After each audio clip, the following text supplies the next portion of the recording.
Rain pelted against the darkened storefronts of East Garfronts, one of Chicago's most notorious neighborhoods.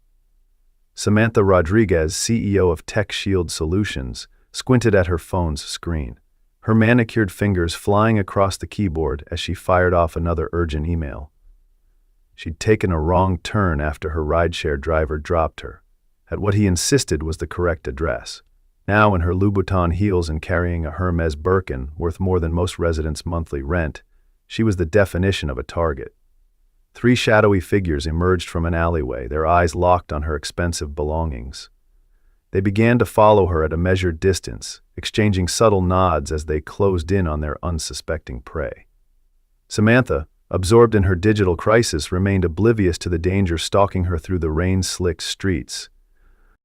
Michael Williams was driving his daughter Olivia home from her science club when his trained eye caught the predatory movement of the 3 men. At 42, the former Navy SEAL turned encryption specialist still maintained the heightened situational awareness that had kept him alive through 3 tours in Afghanistan. "Sweetie, stay in the car and lock the doors," he instructed his 8-year-old daughter firmly, eyes never leaving the scene ahead. "But Daddy," Olivia began, her dark curls bouncing as she sat up straighter. "No arguments. Lock the doors. I'll be right back." Something in his tone made Olivia obey immediately. She watched through the window as her father moved with purposeful strides toward the businesswoman and her pursuers, his posture shifting subtly from the gentle dad she knew to something more dangerous. Samantha finally sensed something was wrong when she heard footsteps quickening behind her. Glancing back, she saw 3 men closing the distance, their intentions clear in their focused expressions.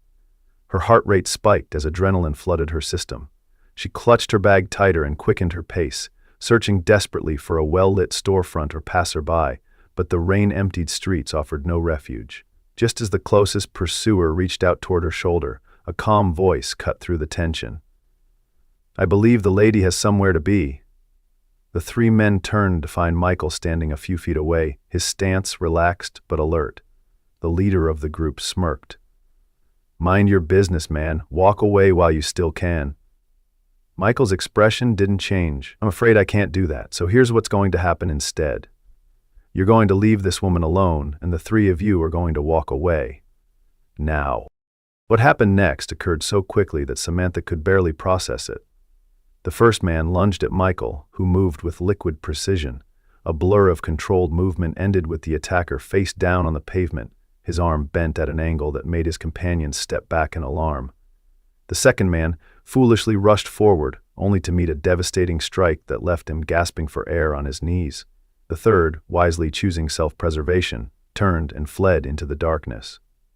"Stay down," Michael advised the subdued attackers, his voice never rising above a conversational tone. "The police will be here soon." Indeed, he had already pressed an emergency call button on his watch at the first sign of trouble. Samantha stood frozen, her normally commanding presence diminished by shock. "Are you hurt?" Michael asked, maintaining a respectful distance while keeping the would-be thieves in his peripheral vision. She shook her head, unable to find words. "My car is just there," he continued, gesturing to a modest sedan parked a short distance away. "My daughter's inside. Let's get you somewhere safe until the police arrive." At the mention of his daughter, Samantha's eyes widened slightly. This man had intervened despite having a child nearby? The realization made his actions even more remarkable. "Thank you," she finally managed, her voice smaller than it had been in boardrooms where she commanded the attention of tech giants and venture capitalists. Olivia's curious face peered out from the car window as they approached, her expression a mixture of concern and excitement. Michael unlocked the doors with a reassuring smile for his daughter. "Olivia, this is Ms." He paused, realizing he hadn't asked for her name. "Rodriguez," Samantha supplied, sliding into the back seat on unsteady legs. "Samantha Rodriguez." Michael nodded and turned back to his daughter. "Carter's Market. Rodriguez needed some help. The police will be here soon, and we're going to wait with her until then, okay?" Olivia's eyes were wide. "Did you do your special moves, Daddy?" she asked with surprising directness. Michael's lips twitched in a suppressed smile. "Just enough to keep everyone safe, Bug." He turned to Samantha. "Former military," he explained simply, as if that clarified everything. It took 30 minutes for the police to arrive, take statements, and arrest the two incapacitated attackers. Throughout the process, Michael remained quietly competent, his presence oddly calming. When the officers finally released them, Samantha insisted on buying them dinner, a small token of appreciation that seemed wholly inadequate for what he had done. "Really, it's not necessary," Michael demurred, but Olivia's hopeful expression at the mention of food made him relent. "Well, I suppose we were heading to dinner anyway." They settled on a small family restaurant a safe distance from East Garfield, where Samantha finally regained enough composure to study the man who had come to her rescue with such unexpected skill. Michael Williams had the kind of face that blended into crowds, handsome in an understated way, with intelligent eyes and laugh lines that suggested a life not without joy, despite the watchful alertness that never quite left him. His daughter clearly adored him, her animated chatter about her science project punctuated with frequent glances to ensure he was listening. He was, Samantha noted, giving the child his complete attention despite the extraordinary events of the evening. "So what brought you to East Garfield?" he asked during a lull in Olivia's monologue about volcano models. "I was supposed to meet with a community tech education initiative," Samantha explained, embarrassment coloring her voice. "I think my driver misunderstood the address. I was so busy responding to a crisis at work that I didn't realize where I was until it was too late." Michael nodded thoughtfully. "The Tech Futures program? In the old community center?" When Samantha confirmed, he smiled slightly. "That's on West Garfield Park, not East. Easy mistake for someone not familiar with the city."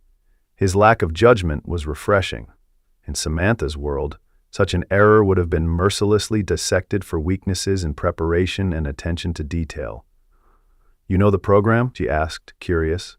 "I volunteer there sometimes," he explained, teaching encryption basics to high school students. "It's a good program. Gives kids options beyond what they might see in their immediate environment." There was a quiet pride in his voice that intrigued her. This was clearly more than casual volunteer work to him. As the meal progressed, Samantha found herself drawn to the easy relationship between father and daughter, so different from the tense, performance-driven interactions that dominated her corporate world. When the check came, she insisted on paying, waving away Michael's objections. "Please, it's the least I can do." She hesitated, then added, "May I ask what you do?" "When you're not rescuing distracted executives or teaching encryption, that is." Michael smiled slightly. "I'm a freelance security consultant, mostly encryption architecture and vulnerability testing for smaller companies that can't afford in-house teams." He didn't elaborate on his military background, and something in his manner suggested that part of his life was not up for casual discussion. Samantha handed him her business card before they parted ways. "If you ever need anything, a reference, connections, anything at all, please don't hesitate to call. I mean it." Michael glanced at the card, and something flickered across his expression. Recognition, perhaps, or surprise, but it was gone so quickly Samantha wasn't sure she'd seen it at all. "Thank you, Ms. Rodriguez. I hope the rest of your Chicago trip is less eventful." His polite smile revealed nothing as he ushered Olivia toward their car, declining Samantha's offer to arrange transportation for them. It wasn't until she was safely in her hotel room that Samantha looked up Michael Williams online, curious about the man who had so competently handled a dangerous situation while maintaining such a gentle demeanor with his daughter. What she found made her sit up straight, fatigue forgotten. Michael Williams wasn't just any security consultant. Before stepping back from corporate life 3 years ago, he had been the lead architect of the Williams-Nakamura encryption protocol, the very foundation upon which TechShield had built their flagship security product. According to industry blogs, he had walked away from a lucrative position following a personal tragedy, choosing to raise his daughter instead of pursuing the executive track that had seemed inevitable for someone of his talents. Further digging revealed something that made Samantha's breath catch. Michael Williams had applied to work at TechShield 18 months ago and been rejected. The next morning, Samantha canceled her remaining meetings and directed her driver to take her to a coffee shop in Lincoln Park that Michael's sparse social media presence suggested he frequented. It was a gamble, but one that paid off when she spotted him in a corner booth, 3 laptop screens open before him, a half-eaten muffin pushed to one side. She ordered a cappuccino and approached his table with more nervousness than she typically felt before multi-million-dollar negotiations. "Is this seat taken?" she asked, gesturing to the empty chair across from him. Michael looked up, recognition flickering across his face. "Ms. Rodriguez, I didn't expect to see you again." His tone was polite, but wary. "Please, call me Samantha," she said, sliding into the seat when he nodded his assent. "I wanted to thank you again for yesterday. And," she paused, gauging his reaction, "to talk to you about something else." Michael waited, his expression neutral. "You're Michael Williams of the Williams-Nakamura Protocol," Samantha stated. "And 18 months ago you applied for a position at TechShield Solutions." Something guarded entered his eyes. "That's correct. Your company wasn't interested in accommodating my parenting responsibilities, which turned out to be for the best. The work I do now allows me to be there for Olivia in ways a corporate position wouldn't." There was no bitterness in his tone, just a matter-of-fact assessment. Samantha leaned forward, her voice dropping slightly. "What if I told you that decision was made without my knowledge? That our COO, Jackson Thompson, rejected your application because he didn't think a single father could be fully committed to the company?" She watched anger flash briefly across Michael's face before he controlled it. "That would be unfortunate, but not surprising," he replied carefully. "The tech industry isn't known for its understanding of work-life balance, particularly for parents." Samantha nodded. "Which is exactly the problem I'm trying to address at TechShield. We're facing a security crisis, Mr. Williams. One that someone with your expertise might be uniquely positioned to help us solve." The conversation that followed was unlike any hiring discussions Samantha had ever conducted. Michael was direct about his priorities. Olivia came first, always. He wouldn't sacrifice her well-being for corporate emergencies or shareholder expectations. His schedule needed flexibility for school pickups, doctor appointments, and the occasional science fair, but within those parameters he was willing to consider consulting on TechShield's security architecture, especially when Samantha explained the recent breach that had sent their stock plummeting and undermined customer confidence. "Your system is built on my protocol," he said thoughtfully. "I'd be interested to see what vulnerabilities were exploited." 3 days later, Michael Williams signed a consulting agreement with terms unprecedented in TechShield's corporate history: remote work options, flexible hours, and direct reporting to the CEO, bypassing the traditional management structure that might have balked at his unconventional arrangement. Jackson Thompson, the COO who had originally rejected his application, made no effort to hide his displeasure when Samantha announced the decision at the executive committee meeting. "We're bringing in a part-timer to fix what our full-time team couldn't?" he asked, his skepticism evident. "We're bringing in the architect who designed the foundation of modern encryption systems," Samantha corrected smoothly. "Michael's insights have already identified 3 critical vulnerabilities our team missed." As weeks passed, Michael's contributions to TechShield's security overhaul proved invaluable. He approached problems with a methodology that reflected both his military background and his parental perspective: systematic, thorough, but always with an awareness of the human impact of technical decisions.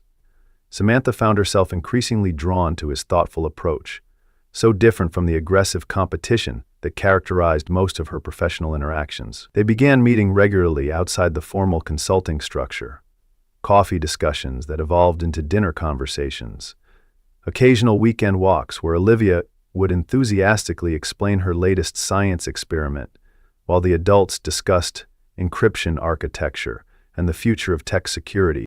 Not everyone at TechShield approved of the developing relationship between the CEO and her consultant.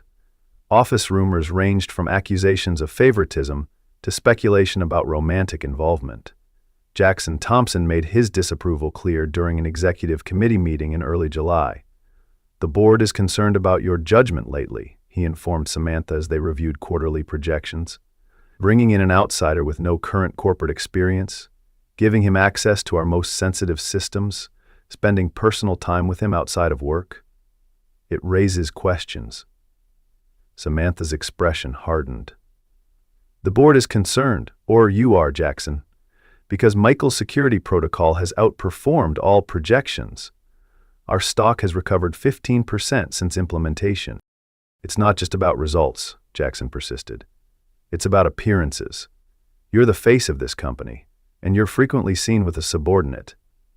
Samantha leaned forward, her voice dropping dangerously.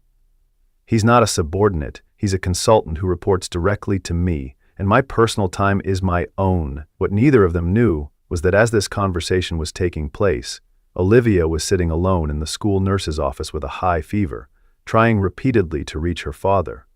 Michael's phone, silenced for an important client meeting, missed the school's calls. When he finally checked his messages an hour later, panic set in. He was across town, at least 45 minutes from reaching her. Desperate, he called Samantha, interrupting her confrontation with Jackson. Without hesitation, she grabbed her coat and left mid-meeting, instructing her assistant to cancel her appointments for the rest of the day. She reached the school in 20 minutes, finding a pale Olivia curled up on the nurse's cot. "Your dad's on his way," Samantha assured her, smoothing back the girl's damp curls. "But I thought you might like some company until he gets here." Olivia looked up at her with feverish eyes. "You left work for me?" she asked weakly, genuine surprise in her voice despite her illness. Samantha felt something twist in her chest at the child's reaction. "Some things are more important than meetings," she replied simply, helping Olivia gather her belongings. By the time Michael arrived, breathless and worried, Samantha had already taken Olivia home, settled her on the couch with her favorite blanket, and was preparing chicken soup in the kitchen. The sight of them together, Samantha reading softly from Olivia's science book while his daughter dozed against her shoulder, stopped Michael in his tracks. Something shifted in his chest, a door opening that he had kept firmly shut since his wife's death 3 years earlier. That evening, after Olivia had fallen asleep and the doctor had confirmed it was just a seasonal flu, Michael and Samantha sat in his living room, the city lights twinkling through the windows. "I don't know how to thank you," he said quietly. "You dropped everything." "Don't thank me," Samantha replied, her voice equally soft. "This is what people do for each other, for people they care about." Their eyes met, the unspoken growing between them. Michael reached across the sofa, his fingers just brushing hers. The moment was interrupted by the harsh buzz of her phone, an urgent call from the board chair that couldn't be ignored. But something had fundamentally changed between them, a recognition neither was quite ready to name, but both felt with unexpected clarity. In the weeks that followed, they settled into a comfortable rhythm, their professional collaboration enhanced by a deepening personal connection that neither had anticipated but both increasingly valued. The annual TechShield shareholder meeting fell in mid-July, a critical juncture for the company's recovery narrative. Samantha had been preparing for weeks, refining the presentation that would reassure investors about the company's security posture and future direction. Michael had helped design key portions of the technical demonstration, though he would not be attending the high-profile event. The morning of the meeting, however, brought unexpected complications. A tech blog published an article claiming inside sources had revealed new vulnerabilities in TechShield's updated security system, vulnerabilities that supposedly exposed users to even greater risks than before the patch. The story spread rapidly through financial news channels, sending the company's stock into a renewed tailspin hours before the shareholder meeting. Samantha and her team scrambled to investigate the claims, finding no evidence of the reported flaws. "This is deliberate sabotage," Samantha told her gathered executives in the war room they'd established. "Someone with internal knowledge is feeding false information to the press." Jackson Thompson maintained a carefully concerned expression. "Perhaps your consultant's solutions weren't as robust as you believed," he suggested smoothly. "Williams has been out of the corporate game for years. Perhaps he's lost his edge." Samantha's eyes narrowed. "Michael's code has been reviewed by our entire security team. There are no vulnerabilities matching the blog's description." "Nevertheless," Jackson continued, "the board feels we need to show decisive action. They're suggesting we publicly announce that we're terminating the consulting arrangement and bringing in a more established security firm." He slid a press release across the table. "I've taken the liberty of drafting a statement." Samantha scanned the document, anger building with each line. The statement not only ended Michael's contract but implied his work had been substandard, positioning him as a scapegoat for the company's troubles. "This is unacceptable," she said flatly, tearing the paper in half. I won't throw an innocent person under the bus to appease the market. Meanwhile, Michael was conducting his own investigation. Something about the timing of the leaked vulnerabilities had triggered his suspicions. For weeks, he had noticed subtle anomalies in the system logs, access patterns that didn't align with regular development activities. He had initially attributed them to the chaotic workflow during the security overhaul, but now he wondered if there was something more deliberate at play. Using techniques developed during his military intelligence days, he began tracking the digital footprints through TechShield's systems. The trail led to an unexpected destination. Jackson Thompson's account showed evidence of unauthorized data exfiltration and communication with external parties, including the tech blogger who had published the damaging story. Digging deeper, Michael uncovered financial records showing substantial short positions Jackson had taken against TechShield stock immediately before each negative story broke. The pattern was unmistakable. Jackson was deliberately sabotaging the company he was sworn to protect, positioning himself to profit from its failure. But proving it would be challenging. Jackson had been careful to cover his tracks, and corporate politics meant that the word of a consultant might not stand against that of a long-established COO. As Michael compiled his evidence, his home security system alerted him to an unusual vehicle parked outside. Through his window, he spotted two men who matched the profile of hired muscle rather than casual visitors. Michael's tactical training kicked in immediately. He secured his evidence on encrypted drives, contacted a trusted former military colleague to serve as a backup, and calmly called Olivia's friend's mother to ensure his daughter would remain safely at her playdate. Then he prepared to confront his watchers. The confrontation was brief but decisive. When the two men attempted to intimidate him with vague threats about backing off if he knew what was good for him, Michael demonstrated that their physical advantage was illusory. He left them with a clear message for their employer. The evidence was secured and would be released automatically if anything happened to him or his daughter. The shareholder meeting began in an atmosphere of tension. Investors filled the conference room, expressions ranging from concerned to openly hostile. Samantha took the podium, outwardly composed despite the chaos of the morning. She had just begun her presentation when the doors at the back of the room opened. Michael Williams walked in, his face set with determination. Without acknowledging the surprised murmurs, he made his way to the front of the room and handed Samantha a USB drive. "Evidence," he said quietly. "I think you'll want to amend your presentation." Confused but trusting, Samantha inserted the drive into her laptop. What appeared on the screen behind her caused an audible gasp from the assembled shareholders. Email correspondence between Jackson Thompson and several technology bloggers revealed a coordinated campaign to discredit TechShield's security patch, and by extension, Samantha's leadership. Financial records showed substantial short positions Jackson had taken against TechShield's stock immediately before each negative story broke. Most damning were the surveillance photos of the men Jackson had sent to intimidate Michael, along with recorded audio of their threats. "What is the meaning of this?" demanded Eleanor Winters, the board chairwoman, rising from her seat in the front row. Jackson started to protest, but Michael cut him off. "As a security consultant, I was asked to investigate vulnerabilities," he said, his voice carrying clearly through the now silent room. "I found them, just not in the code." Security personnel discreetly approached Jackson as Samantha regained control of the meeting. Michael regained control of the meeting. With remarkable poise, she pivoted the presentation to address the new information, outlining the actual security improvements implemented and the stronger oversight measures now in place to prevent internal sabotage. By the time she concluded, the mood in the room had shifted dramatically. Investors who had arrived ready to demand her resignation were now applauding her transparency and decisive action. TechShield's stock, which had plummeted that morning, began to recover, even before the meeting adjourned.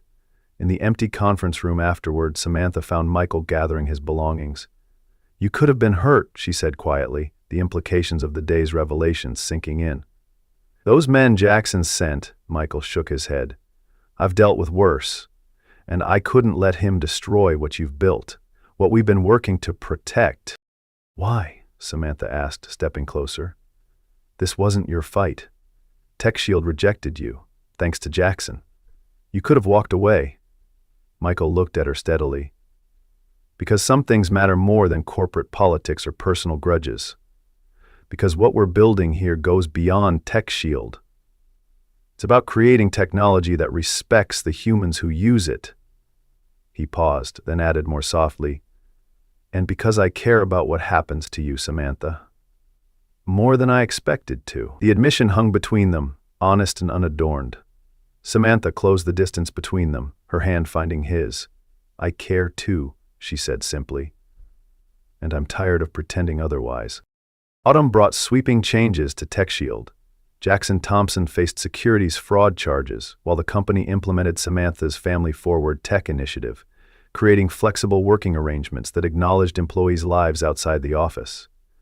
Michael accepted the position of Chief Security Officer, with terms that protected his time with Olivia, while allowing him to guide the company's security vision. The most dramatic change was TechShield's new community outreach program in East Garfield, the very neighborhood where Samantha had found herself in danger months earlier. Why should technology education be limited to those already privileged? She had reasoned to the board. Let's invest where our impact can truly transform lives. On a crisp October evening, Samantha stood at a podium in the renovated community center in East Garfield, addressing the first graduating class of TechShield's Security Fundamentals program. Beside her, Michael watched with quiet pride as 20 local high school students received their certification, the first step toward careers in the rapidly growing cybersecurity field. Among them was Diego Martinez, the younger brother of one of the men who had followed Samantha that fateful night. Second chances, Samantha had insisted, were at the core of the program's philosophy. In the audience, Olivia beamed with pride, herself a junior instructor who had helped teach basic coding concepts to the younger siblings of participants. 6 months ago, I took a wrong turn and found myself lost in this neighborhood, Samantha told the gathered families and community members. I was focused on the wrong things, distracted by what seemed important in the moment but ultimately wasn't. That mistake could have ended badly.